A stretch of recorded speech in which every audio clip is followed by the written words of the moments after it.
Growth isn't supposed to feel chaotic, but for many businesses or for many business owners, sales becomes reactive, inconsistent, and quite frankly, exhausting instead of predictable and scalable. So, welcome back to the Podcast Profits Unleashed podcast, where we talk business, growth, authority building, and the systems that help coaches and consultants scale with intention. Now, I'm your host, Karen Roberts, and today I'm joined by Shad Tidler. He is a sales transformation consultant and a longtime member of the Lucian team who helps growth-focused business owners build scalable sales systems that create consistent results now and, well, for the long term. Now, what makes Shad's approach different is that he doesn't just focus on tactics. He blends strategy, structure, and mindset to help entrepreneurs move from being scattered or having their selling scattered to intentional growth. And yes, his Ironman mindset absolutely shows up in how he builds sustainable performance. So this episode is all about creating sales clarity in the middle of chaos and designing a strategy that doesn't just work this quarter, but will continue to compound over time. So if you're ready to grow without consistently or constantly reinventing the wheel or burning yourself out, chasing the next tactic, this conversation is going to give you some serious perspective. So let's dive in. Welcome to the show, Shad. Thank you, Karen. Appreciate having me on. So let's first of all just take us back. What was happening in your business or life that led you to focus on this work?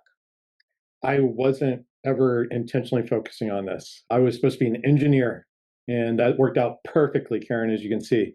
So I came from that background. That was what I wanted to do. And then also I got into it and went, just not for me.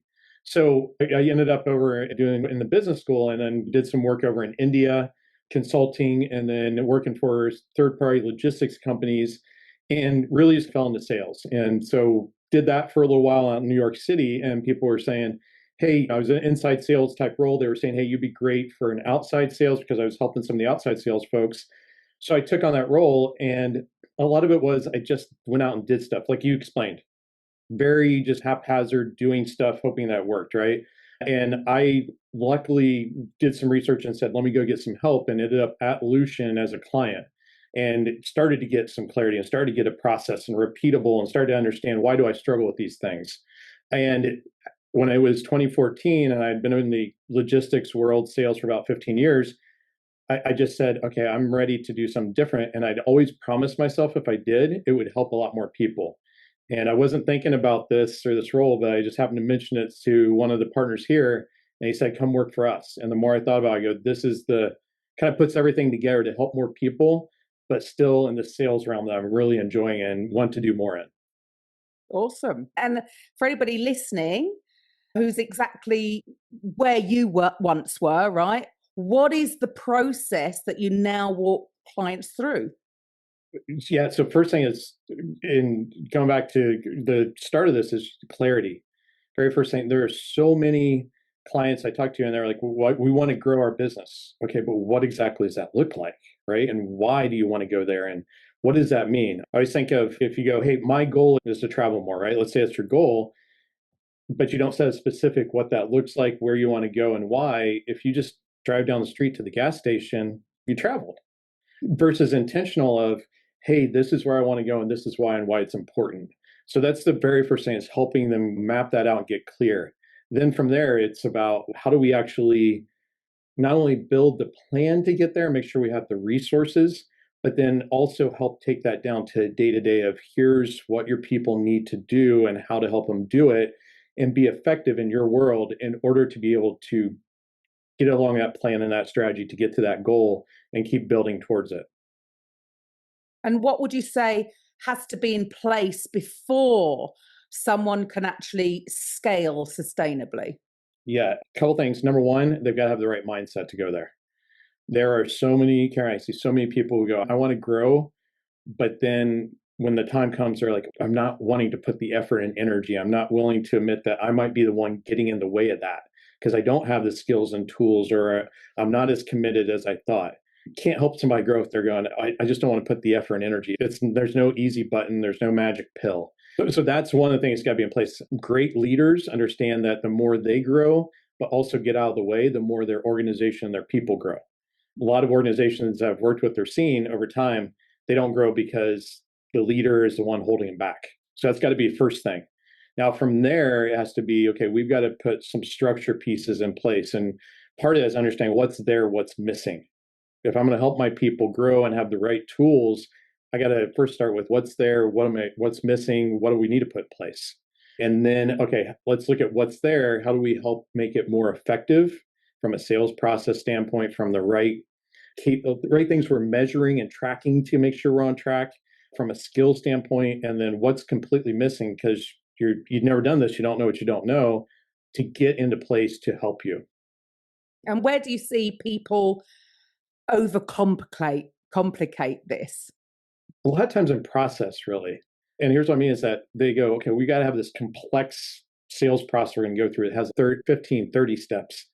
And I don't know about you, Karen, but do you remember more than 3 things at once? No. I don't either. My wife laughs at me and she's like, why do you write down everything? Because I'm like, if I get 2 or 3 things in my head, anything more, and I'm going to forget stuff.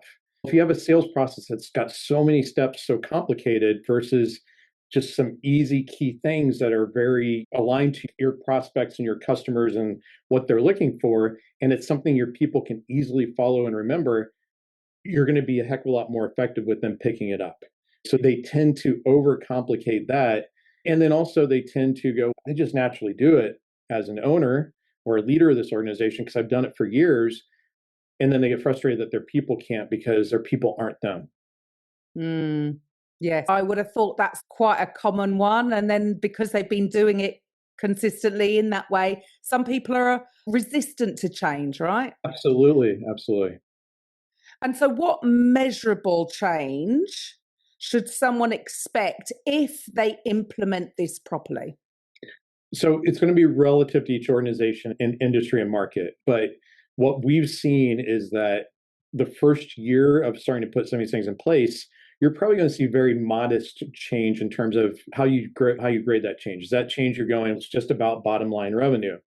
You're probably going to see modest pieces because it's lagging things you're doing that take time to catch up. The key things that you really want to look at in revenue, you might see pick up from maybe 5% growth year over year to, we've seen the first year I had a client of mine in the UK recruiting firm and she doubled her business in 1 year. It was because she had a lot of right pieces in place and we just tweaked some things and then helped her stay consistent. That made it easy to do that. So it all depends on the relative things we're fixing. But the key is you've got to go back to the indicators before, which are we seeing behavioral change with our people? So if I'm a leader and I go, I want my people to go out and sell more, well, I got to look at what are the things that lead to it. Are they getting out and actually prospecting and getting in front of ideal decision makers more? And we're having more of those conversations. Are we seeing more of the ideal opportunities coming in? We're using our process now to disqualify the stuff we shouldn't go after. Those are the things that you start to see changes and you start to see the bigger change of that. And then the revenue and the other pieces that the leader's really wanting start to catch up over time. Awesome. And what do you think, what stories do you tend to see that people are telling themselves that are keeping them stuck? Oh, great question. Number one for a lot of leaders, it's my people, it's not me. That's the biggest story I see. It's there's something wrong with them. I got it all figured out. Why don't they get that? Why don't they get that? Another one is we've grown to this point, so why do we have to change a bunch of stuff? What got you here is not going to get you to the next place. And then the last one I hear a lot from people are just, if I want my people to grow, I want to hold a higher standard, I'm going to lose them. That may mean you have the wrong people to start with. If you helping them grow, as long as you're making it about helping them grow to where they want to, and you holding them accountable, you're worried they're going to leave. Great people who want to grow, want to be pushed. Now, it doesn't mean you're pushing them so hard all the time they're going to burn out, but they want to be pushed and held accountable to get better. And so a lot of if I start to do that, then I'm going to lose my whole team, which if you got great people, that's not the case. Okay.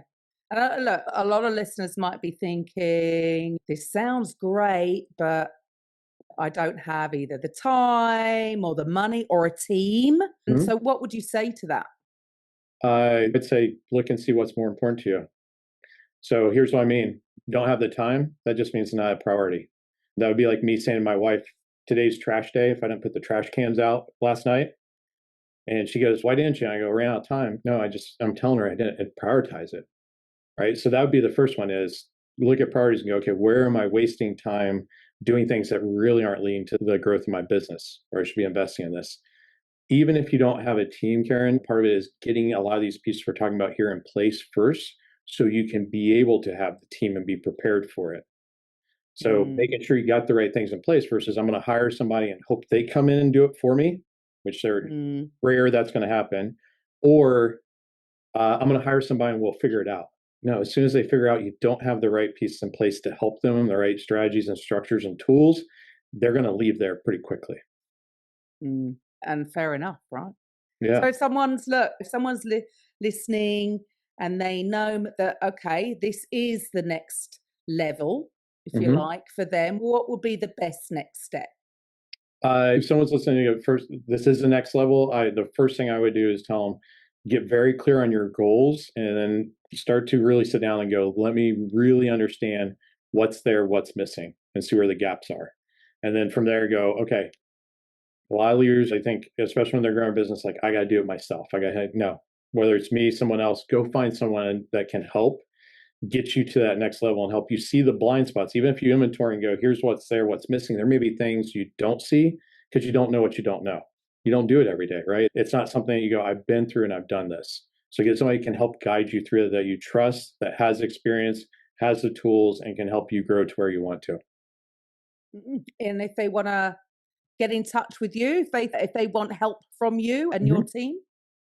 Yeah, if you go to our website, Lucian.com, www.lucian.com, there's a talk to coach button top. Just hit that. Then drop down, pick me, sends me a message. Best way I'll reach out from there. Okay, awesome. And look, is there one thing, if you can give the listeners one thing Hmm. that they can take away and implement today to Hmm. help improve their sales?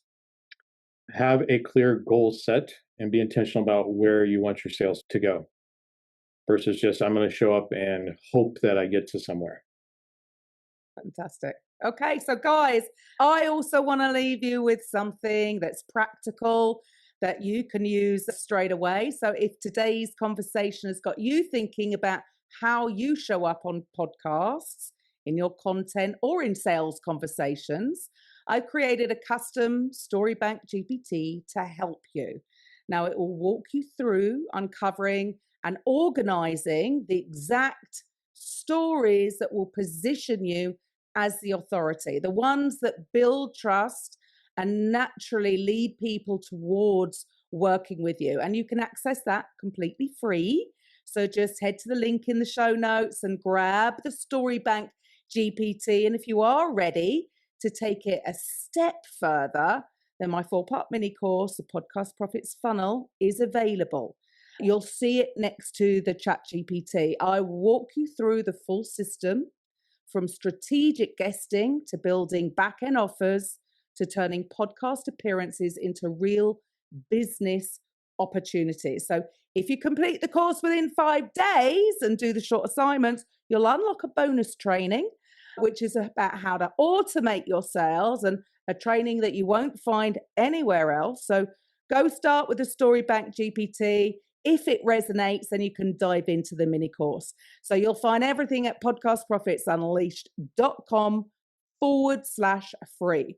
So, guys, podcasting is a great way to get it out. Just how, as Shad has shared his story about pretty much why he's doing what he's doing, what his process is, because there's many other sales coaches out there, right? But you've just heard straight from Shad what he does, how he does it, how he separates himself from the marketplace. And that is key because having this title, whatever, business coach, sales coach, whatever that title is, doesn't necessarily explain what that person can do for you, which is why podcasting is just a great way to start to get your message out there to the right people. Shad, thank you for your time today. It has been great speaking with you because everybody has a slightly different take on things and you've got to find the right fit for you. And to the listeners, I'll be back next week. Bye for now. Thank you for listening to today's episode on the Podcast Profits Unleashed podcast. If you're